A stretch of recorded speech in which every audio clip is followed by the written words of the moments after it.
রাজধানীর সোহরাওয়ার্দী হাসপাতালে দালাল চক্রের বিরুদ্ধে র্যাবের অভিযান চলছে। সেখানে আছেন আমাদের সহকর্মী সবুজ মাহমুদ, যুক্ত হচ্ছে তার সাথে। সবুজ, নিশ্চয়ই শুনতে পাচ্ছেন, অভিযানের বিস্তারিত জানাবেন।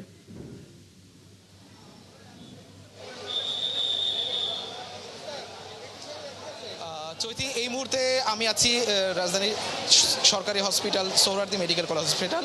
এখানে র্যাবের অভিযান পরিচালনা করার পর এখানে র্যাব একটু পরে ব্রিফিং করবে।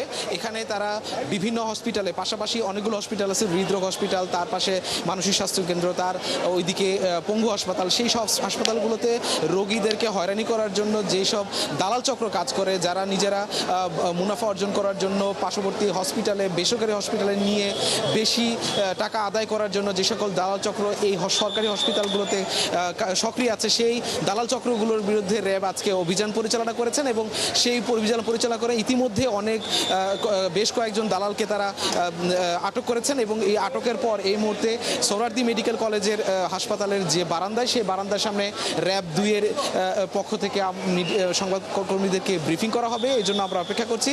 এখানে আপনি দেখতে পাচ্ছেন যে এখানে যাদেরকে আটক করা হয়েছে তারা কিন্তু সবাই এই সরকারি হসপিটালগুলোতে দালাল চক্র হিসাবে কাজ করে, যারা রোগীদের স্বজনদেরকে ভুল বুঝিয়ে বিভিন্ন ধরনের প্রতারণা করে টাকা পয়সা আদায় করে এবং স্বজনদেরকে বিভিন্ন বেসরকারি হাসপাতালের সুযোগ সুবিধা দেওয়ার জন্য বা আইসিইউ বা অন্য কোনো সুযোগ সুবিধা দেওয়ার প্রলোভন দেখিয়ে তারা কিন্তু রোগীদের পক্ষ থেকে অতিরিক্ত টাকা আদায় করে।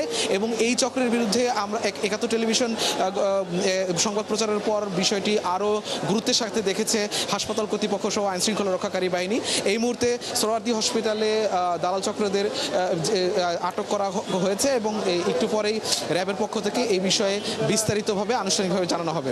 তারপর আমি আপনাকে জানাতে পারবো। চৈতি।